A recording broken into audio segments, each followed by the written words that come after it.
자, 이화영 전 경기부지사의 쌍방울 대북 송금 의혹 1심 결과로 이재명 대표의 사법 리스크가 재점화됐습니다. 재판부가 당시 경기지사 방북비용 대납 의혹과 관련한 외환거래법 위반 혐의의 일부 유죄 판단을 내리자 민주당은 검찰이 자행한 조작 수사가 점차 드러나는 상황에서 재판부가 검찰 주장을 상당 부분 채택한 건 납득하기 어렵다, 이렇게 강하게 반발했죠.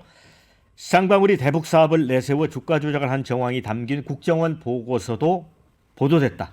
특검으로 진실을 규명해야 한다는 입장인데, 반면 국민의힘은 이번 판결로 경기도 대북 사업은 이재명 대권 프로젝트였음이 분명해졌다, 총 공세를 하고 있습니다. 민주당은 술자리 진술회의 조작 운운하며 법원 판결을 막아서고 특검과 검사 탄핵까지 꺼내들며 진실을 덮을 궁리만 했다, 이렇게 맹비난했습니다. 근데 이런 가운데 여기에 이제 형사 사건 재판을 받는 피고인이 대통령에 당선된다면 재판은 중단될 것인가 논란도 제기가 됐는데, 이 불은 한동훈 국민의힘 전 비대위원장이 당겼습니다. 피고인이 대통령이 된 경우 그 재판이 중단되는 걸까? 헌법 84조에 소추에 재판이 포함되느냐의 해석의 문제다, 이렇게 적었는데, 다음 날 한 발 더 나아가서 이미 진행 중인 형사재판은 피고인이 대통령이 된 다음에 실형도 아니고 집행유예만 확정돼도 대통령직이 상실된다, 선거 다시 해야 하는 것이다 라고 주장했는데, 법학자들의 의견은 또 엇갈립니다. 자, 이 문제는 어떻게 보십니까, 우리 교수님? 예, 저는 이번에 이화영 부지사 판결을 보고요, 참 우리 대한민국이 정말 불행해질 수도 있다. 윤석열, 이재명의 지루하고 진부한 싸움이 계속되고 있다, 이런 느낌이 듭니다.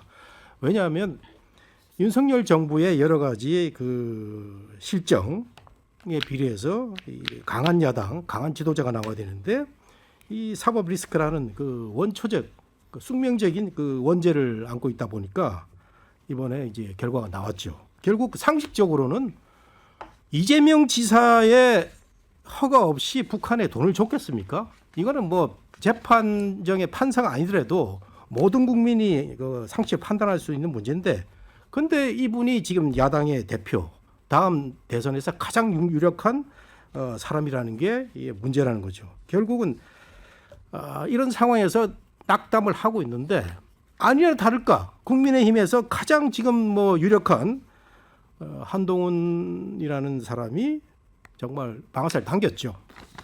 이거 사실은 저는 이 정치평론가 입장에서는 이런 얘기를 하면 안 된다고 생각합니다. 왜냐하면 제가 항상 정치는 법보다 위에 있고 법으로 풀 수 없는 문제는 정치에 의해서 결정이 된다고 생각하는데, 결국은 이 이재명이라는 이 사람의 문제를 법으로 또 해석을 하고 있는 거거든요. 결국은 미국하고 마찬가지입니다. 트럼프의 성추문에도 불구하고 트럼프는 진짜 재판은 이번 11월 달에 결정된다, 이렇게 얘기하고 있지 않습니까? 결국 이 똑같은 상황이 우리나라에 이제 적용이 되는데, 저는 한동훈 이 전 대표, 이 비대위원장의 이런 그 방아쇠를 당긴 모습은 여전히 윤석열과 이재명의 지루하고 진부한 싸움에 윤석열의 힘을 더 보탠 이런 그 상황으로 가게 되고요. 제가 생각하기에 여기 이제 우리 작가님이 쓰신 원고에는 자세히 나와 있는데, 그 법조계에서 학계에서 의견이 갈린다고 생각하는데, 이재명이 대통령이 된다면 누가 뭐 그 재판을 그 계속할 수 있으며 또 그 재판을 그 끝내겠습니까? 저는 이게 이루어질 수 없다고 생각이 되는 사람 중에 한 사람이고요. 그렇기 때문에 이재명 대표가 좀 더 이 부분에 대해서 분명히 밝혀야 될 것 같아요. 지금 입 다물고 있지 않습니까? 우리 국민들 이렇게 재판이 나왔는데 저 아닙니다라든가, 아니면 뭐 그 불가한 상황에서 이런 일이 벌어졌다는 이 얘기를 해야 우리가 다음 대선에 표를 찍을 거고 아닙니까? 저는 이런 생각을 합니다. 그 우리 장 부위원장한테 말씀드립니다. 이재명 대표가 말이죠, 지금 여러 가지 유리한 상황인데, 저는 두 가지만 그 본인의 명확한 입장을 밝히면, 보수주의자는 제가 이재명을 찍겠습니다. 우선 첫 번째, 이번 그 풍선 사건에 대해서 안보관에 대해서 확실하게 그 얘기를 하면 저 이재명 찍을 거예요. 그다음에 두 번째 이화영 재판에 대해서 본인이 분명히 연루가 돼 있는 게 상식인데 여기에 대해서 답을 하라는 거예요. 답을 하면 저는 나중에 이재명 찍을 수도 있어요. 이런 말씀으로 이 지루하고 진부한 윤석열과 이재명의 싸움을 바라보는 우리 국민 불쌍하다. 출산율 대책, 연금비약 해지 않습니까? 이거 다 물 건너 가버렸어요 지금. 네. 자, 그 결국 이제 헌법 84조 대통령은 내란 또는 외환의 죄를 범한 경우를 제외하고는 재직 중 형사상 소출을 받지 아니한다. 이걸 놓고 이제 해석이 엇갈리는 것 같은데 고대 노스쿨 교수 두 명도 의견이 완전히 엇갈립니다. 그러니까 이 84조 헌법 취지가 재임 중에 대통령을 법정에 세우지 말라는 거다. 취지가 그런 의견도 있고 또 선례가 없었던 초유의 사태이긴 하지만 불소추 특권은 이미 취임 전 시작된 재판에는 적용되지 않는다. 이 의견도 있어요. 그러니까 이게 뭐 헌법 해석에 관한 전문가들의 논란 여부를 떠나서 현실 정치에서는 아마 대통령이 되면 그 재판은 진행되기가 어려울 겁니다. 대통령 되기 이전에 시작된 재판이라고 하더라도 그거는 이제 헌법적으로 어떤 것이 옳은 학설이냐와는 별개의 문제라고 보고요. 이번 판결로 인해서 분명해진 건 이재명 대표의 사법 리스크가 더 커졌습니다. 어찌됐든 간에 저 방북 비용을 대납했거나 또 외국환 거래법을 위반한 혐의에 대해서 일부 유죄를 인정한 거 아니겠습니까? 그러니까 결국 경찰이 향후에 이재명 대표를 기소한다면 증명해야 될 것은 그런 어떤 방북 대가성으로 쌍방울이 그 비용을 북에 송금했다는 것을 이재명 대표가 알았거나 관여했거나 뭐 지시했거나 혹은 승인했거나 그랬던 거냐. 지금은 이제 일종의 이제 심증이고 정황인데 그런 정황이나 심증을 넘어서서 뚜렷한 증거를 통해서 유죄를 입증해야 될 텐데 뭐 간단치는 않을 것 같아요. 제가 보기에. 어쨌든 분명한 건 어쨌든 뭐 그 당시에 부지사였던 사람이 유죄를 받았기 때문에 당시에 지사였던 이제 이재명 대표 같은 경우에는 한결 더 사법 리스크가 커졌고 자칫하면 이제 재판을 한 개 더 받게 이제 수원지법에서까지 재판을 받을 수도 있는 그런 상황이지 않습니까? 그러니까 정치적으로도 굉장히 부담스러운 상황인 것만은 분명하고요. 결국 그 지금 민주당에서는 진술 조작이나 회유가 광범위하게 일어났고 그에 대해서 특검을 해야 된다 이렇게 지금 주장을 하는데 별로 그건 설득력이 없는 것 같아요. 오히려 저는 이번에 9년 6개월이라는 중형이 나온 배경에 이화영 부지사의 잦은 어쨌든 재판 지연 의도 이런 것들이 법정에서 여러 차례 표출이 됐잖아요. 부인과 법정에서 다투기도 하고 변호인을 또 해임했다가 뭐 다시 선임했다가 나중에 가서는 이제 선고 앞두고서 그 술자리 검찰청 내에서 술자리가 있었고 진술 이 회유 강요가 있었다라는 것까지 이르렀는데 그게 재판부한테 본인에게 재판부로 하여금 본인한테 굉장히 불리한 어떤 태도로 작용한 게 아닌가 싶습니다. 항소심에서 태도를 봐야 되겠지만 달라질 가능성이 있고 그런 면에 비추어 봤을 때 민주당의 그런 그 주장, 정치적 주장으로서는 어떨지 모르겠지만은 실제 이 재판이나 실제 그 특검이 실현 가능한 특검인가에 대해서는 저는 조금 회의적입니다. 네, 자 댓글에 많은 의견 올려주셨습니다.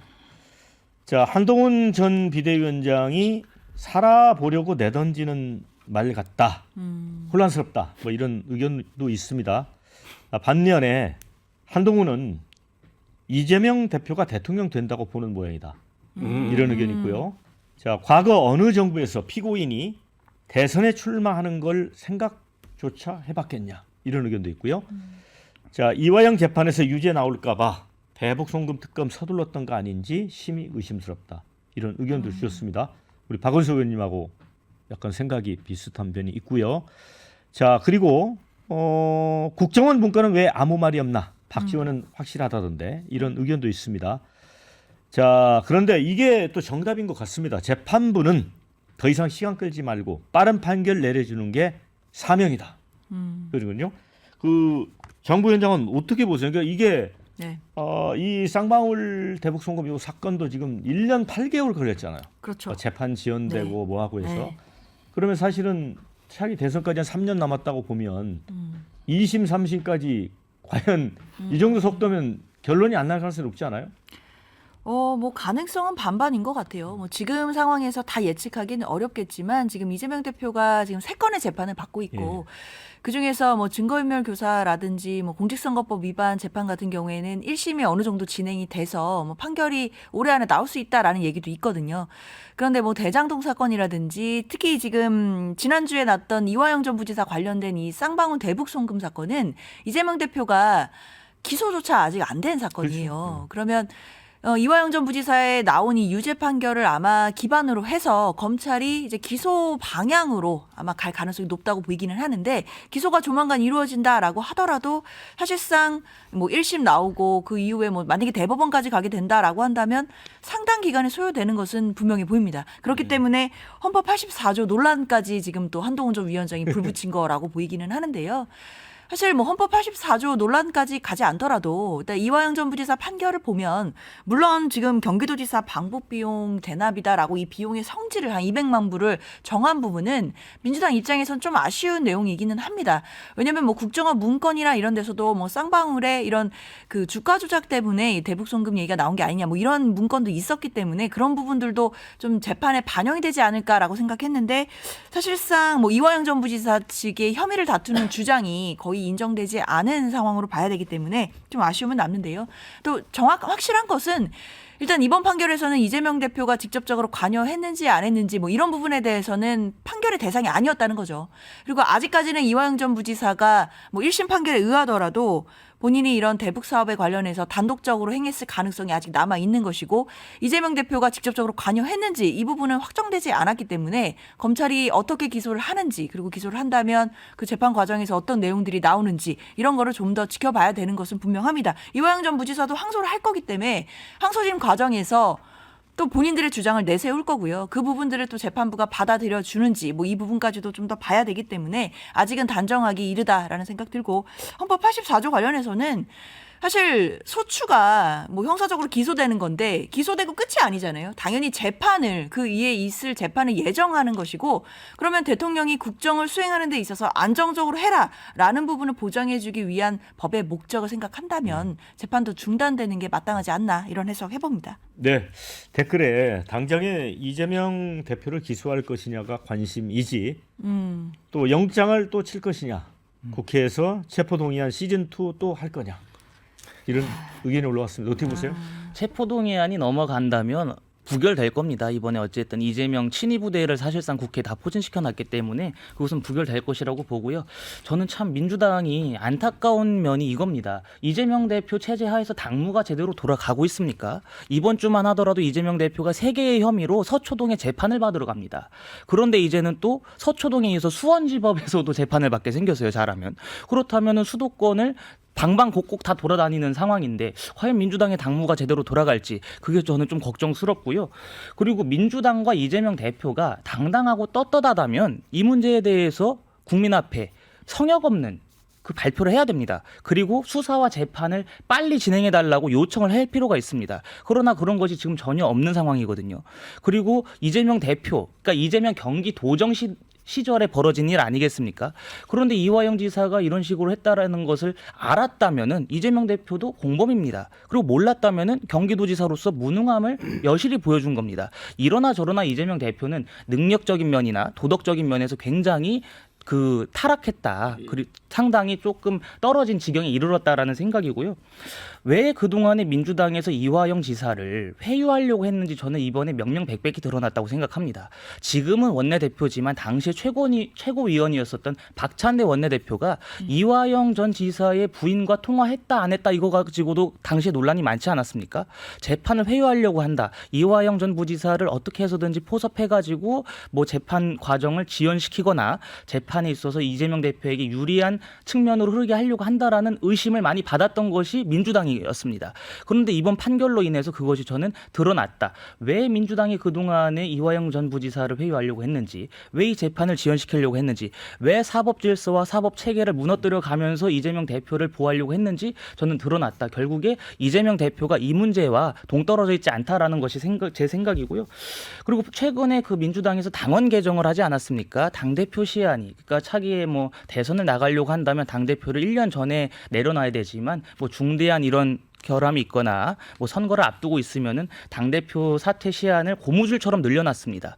그것이 왜 그렇게 됐느냐? 결국에 이재명 방탄에 민주당이 온몸을 다 바쳐서 희생하고 있다. 그리고 그러한 정치 현실을 과연 민주당이 국민들께 앞으로 어떤 식으로 본인들의 정치적 주장을 펴나갈 것인지 저는 좀 민주당이 반성하고 각성해야 될 지점이라고 봅니다. 그리고 이재명 대표가 진짜 떳떳하다면 대표직을 내려놓고 사법 절차 임하면 되는 거 아니겠습니까? 그렇게 해서 자신의 무결함을 밝혀낸다면 오히려 대권 가도에 더 순탄한 돛이 달릴 것이라고 저는 봅니다.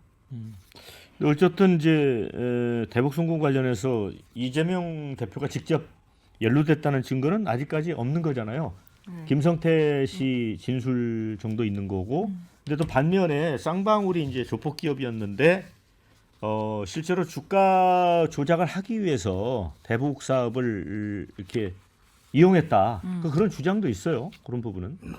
그렇죠. 일단 그런 부분들도 있고 그런 부분들도 이번 재판 과정에서 어느 정도는 주장됐다라고 보이는데 사실상 재판부가 뭐 그 주장을 받아들이지 않았다고 봐야겠죠. 사실 판결상에서는 거의 대부분 유죄가 인정됐기 때문에 그러니까 그런 부분들이 아쉽기 때문에 아마 항소심에 가면 변호인들이 그런 부분들을 더 강하게 주장할 것으로 보이고요. 사실 이왕전 부지사의 그 진술이 본인이 회유됐다라는 주장도 했었잖아요. 물론 뭐 술자리 그 회유 의혹들인데 이런 부분에 대해서도 사실상 아직까지 명확히 규명이 안 됐다라고 보는 것이 또 민주당의 입장이기도 하기 때문에 그런 부분들에 대해서도 앞으로 계속해서 좀 쟁점은 남아 있다라고 봐야겠습니다. 어쨌든 좀 사법부가 재판에 좀 속도를 낼 필요는 있는 것 같습니다. 자.